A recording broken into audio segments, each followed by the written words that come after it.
கலையும் பிணைமானும் மகிழ்ச்சி கோர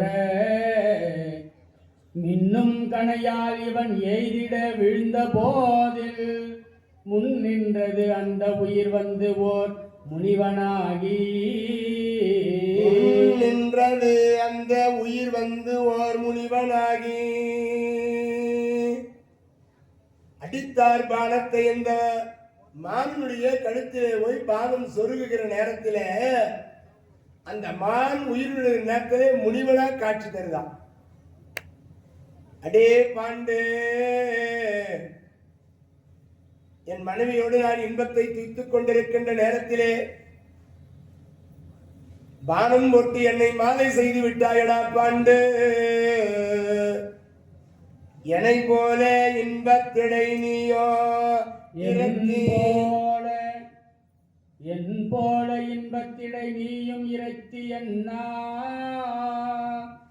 அன்போடு இறந்தான் முதல் கெந்தமனான பேரோன் தன் போல் மகிழனுடனே செந்தழிலில் எழுதி பின் போயினல் மென்பிணையான அப்பேதை தானோ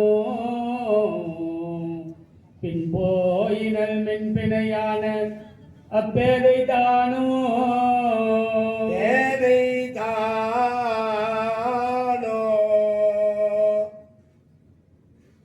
அடே பாண்டு, ஒரு முனிவர், கிந்தம முனிவர் ஒரு முனிவர், அவருக்கு முனிப்பத்தினியாக மனைவி, அந்த இரண்டு பேரும் இல்லறம் நல்லறமா நடத்துறாங்க.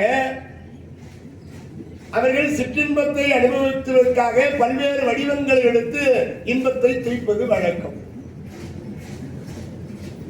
அப்படி இருக்கிற பொழுது மான் உரு கொண்டாரா அந்த கிந்தம முனிவர் மானாக மாறி தன்னுடைய மனைவியை பெண்மானாக மாற்றினார்.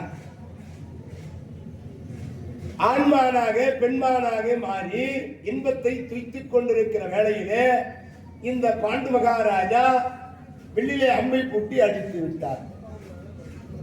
உயிர் விடுகிற நேரத்திலே முனிவரா காட்சி தராரா.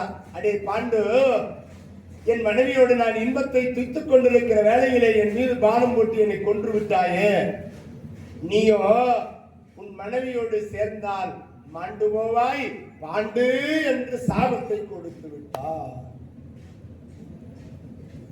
இரண்டு மனைவியோடு கானகம் சென்றவருக்கு சாபம் வந்து சேர்ந்ததா, மனைவியோடு இல்லற சுகத்தை அனுபவிக்க முடியாது.